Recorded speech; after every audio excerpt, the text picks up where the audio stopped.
Vous les femmes, vous le charme. Aujourd'hui, on associe trop souvent le mot invention avec le mot homme, alors que les femmes ont mis en place des inventions complètement incroyables qu'on utilise tous les jours. Et je ne vous cache pas que sans elles, on aurait une vie toute pourrie. Aujourd'hui, je vais t'apprendre des trucs que tu pourras sortir en soirée, histoire de montrer que t'as un peu de culture. Alors, prends des notes. Si je vous dis jeu de société, eh ben, il y a beaucoup de chances pour que le premier jeu que tu vas me sortir de ta tête, c'est le Scrabble. Eh ben, sachez que le Scrabble a été créé par un homme. Ah, c'est une petite blague, hein, parce que tu croyais que j'allais dire comme une femme et...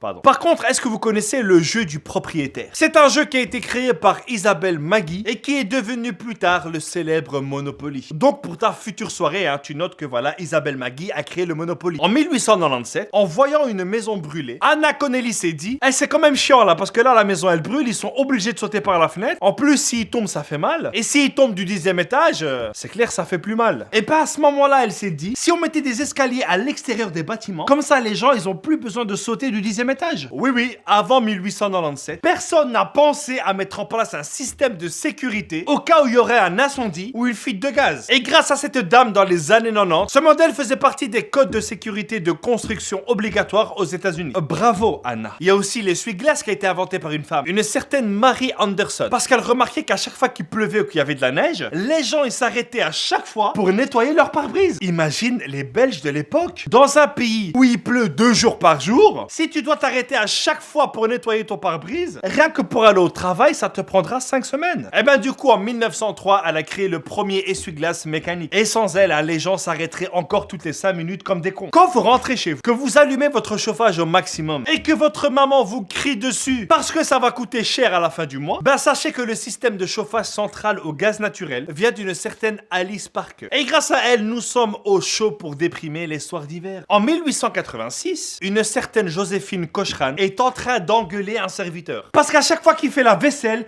il casse quelque chose. Donc du coup, elle a pété un plomb. Elle lui a dit, toi, sur la vie de ma mère, tu touches plus la vaisselle. Mais vu qu'elle avait plus de serviteurs, il fallait bien trouver quelqu'un pour faire la vaisselle. Et vu que Joséphine, elle aime pas trop faire la vaisselle avec ses mains, et donc du coup, elle a eu l'idée d'inventer le premier lave-vaisselle. Je sais pas si vous avez remarqué, mais à chaque fois que les gens faisaient des trucs un peu stupides, il y avait toujours une femme dans le coin qui disait excusez-moi là, vous êtes un peu con, je peux m'en occuper? Donc merci à toutes ces merveilleuses femmes et à toutes leurs inventions. Et j'aimerais terminer en disant, au-delà des inventions, sans les femmes, on n'existerait pas. Parce que jusqu'à preuve du contraire, ce sont elles qui donnent la vie. Et si demain elles disaient, on arrête de faire des enfants, et ben en 150 ans, toute l'humanité disparaîtrait. Je sais, ça ressemble à une phrase de Miss, mais c'est la vérité. Merci à tous, c'était Abdel, à la prochaine, peace!